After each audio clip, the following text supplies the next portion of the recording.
नमस्कार साथियों, action mode में समाजवादी पार्टी ईद के बाद पूरे प्रदेश में होगा जबरदस्त आंदोलन। अखिलेश यादव ने दे दी अनुमति, पार्टी के कार्यकर्ता हो रहे हैं तैयार। ये आंदोलन कोई ऐसा वैसा नहीं, इसमें समाजवादी पार्टी पूरे तन मन धन से लगेगी और पीडीए की ताकत को दिखाने के लिए अखिलेश यादव भी इस मुहिम का हिस्सा बनेंगे। वहीं आपको बता दें कि 2027 से पहले यह आंदोलन भारतीय जनता पार्टी और यूपी सरकार की नींद उड़ा सकता है।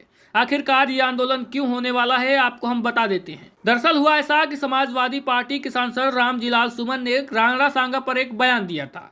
उस बयान को विवादित मानकर इस पर काफी ज्यादा राजनीति हो गई और इसी के बाद विश्व हिंदू परिषद जैसे संगठन के निशाने पर रामजीलाल सुमन आ गए और करनी सेना ने कथित तौर पर उनके आवास पर हमला कर दिया और जबरदस्त तोड़फोड़ कर दी। जैसे ही ये तोड़फोड़ हुई उसके बाद अखिलेश यादव और समाजवादी पार्टी पूरे एक्शन में आ गए। वो पूरी तरह से अपने सांसद के बचाव में आ गए और पूरी समाजवादी पार्टी को एक सुर में रामजीलाल सुमन के साथ में खड़ा कर दिया। यहाँ तक कि अखिलेश यादव के दोनों चाचा राम गोपाल यादव और शिवपाल यादव दोनों लोग रामजीलाल सुमन के घर पहुंचे और वहां का जायजा लिया जहां पर हमला हुआ था। कुछ छुटभैया नेता यहां तक धमकी दे रहे थे कि रामजीलाल सुमन के यहाँ दोबारा हमला करने जाएंगे, लेकिन जैसे ही शिवपाल यादव वहां पर पहुंचे तो बड़े बड़े दिग्गजों की हवा निकल गई। तो वहीं इशारों में शिवपाल यादव ने भी बता दिया है कि अगर कोई हमला करेगा और उसका जवाब बराबर मिलेगा और मुकाबला किया जाएगा। यानी आप समझ सकते हैं कि शिवपाल यादव अगर कुछ बोले हैं तो सोच समझ कर बोले होंगे। तो वहीं रामजीलाल सुमन को लेकर अखिलेश यादव का भी स्टैंड क्लियर है। अखिलेश यादव साफ कर चुके हैं वो दलित सांसद रामजीलाल सुमन के साथ खड़े हुए और रामजीलाल सुमन ने भी एक बार फिर से दहाड़ दिया है कि वो जो बयान दिया था उस पर अटिग हैं और वो माफी नहीं मांगेंगे। रामजीलाल सुमन ने तो यहाँ तक बयान दे दिया है कि इस जन्म में वो माफी नहीं मांगेंगे, अगले जन्म का पता नहीं। तो इसी बात से आप समझ सकते हैं कि वो अपनी बात पर बिल्कुल अटल हैं। तो वहीं आपको बता दें कि अब आखिरकार समाजवादी पार्टी आंदोलन क्यों करने वाली है और इसके क्या कारण है और कैसे आंदोलन होगा। आपको बता दें कि राम गोपाल यादव ने ऐलान किया है कि ईद के बाद समाजवादी पार्टी प्रदेश व्यापी आंदोलन करने जा रही है। सपा के दो बड़े नेता राम गोपाल यादव और शिवपाल यादव ने आगरा जाकर रामजीलाल सुमन के घर पर उनसे मिलकर हालचाल जाना। अखिलेश यादव ने इस पूरी घटना को मुख्यमंत्री के इशारे पर अंजाम देने जैसा संगीन आरोप भी लगा दिया है। अब आपको बता दें कि आखिरकार ये आंदोलन अखिलेश यादव क्यों करना चाहते हैं। अखिलेश यादव ने इस पूरी घटना को ठाकुर बनाम दलित के संघर्ष का राजनीतिक रूप देने की हर संभव कोशिश की। राजनीति के जानकारों का कहना है कि अखिलेश यादव जानते हैं कि योगी जी के रहते ठाकुर वोट कभी सपा को नहीं मिल सकता, लेकिन यदि दलित और सपा के साथ जुड़ता है तो दलित, मुस्लिम और यादव गठजोड़ गांव स्तर तक बीजेपी को घेरने में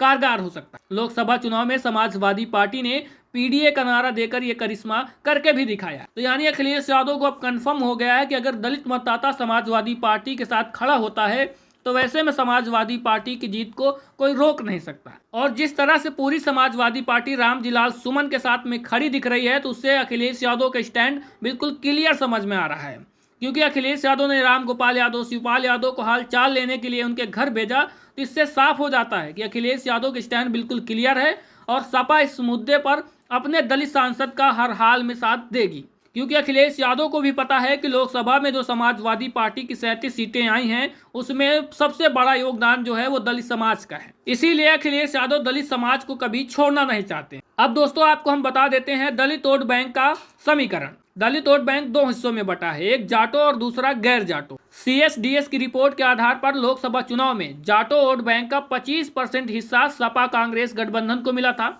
जबकि 24% जाटो वोट बीजेपी को मिला था और बसपा को करीब 44% जाटो वोट मिले थे। ये हो गए जाटो मतदाता। वहीं बात करें गैर जाटो दलित वोट का तो वहाँ 56% वोट समाजवादी पार्टी को मिले और 29% गैर जाटो वोट बीजेपी को मिला था।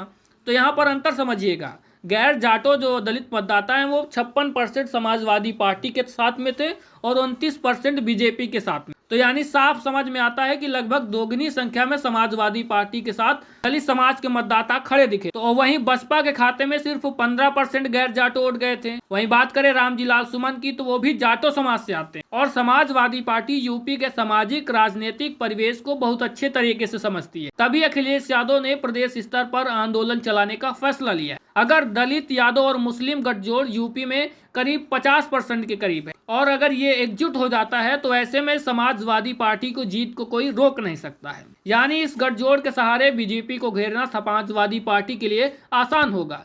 इसलिए समाजवादी पार्टी खास करके दलित समाज के वोटरों पर ज्यादा ध्यान दे रही है। अभी तक ज्यादातर होता था पिछले चुनाव में कि दलित समाज ज्यादातर बहुजन समाज पार्टी वगैरह के साथ में होता था, लेकिन बहुजन समाज पार्टी से निराश होकर अब दलित समाज नया नेता ढूंढ रहा है।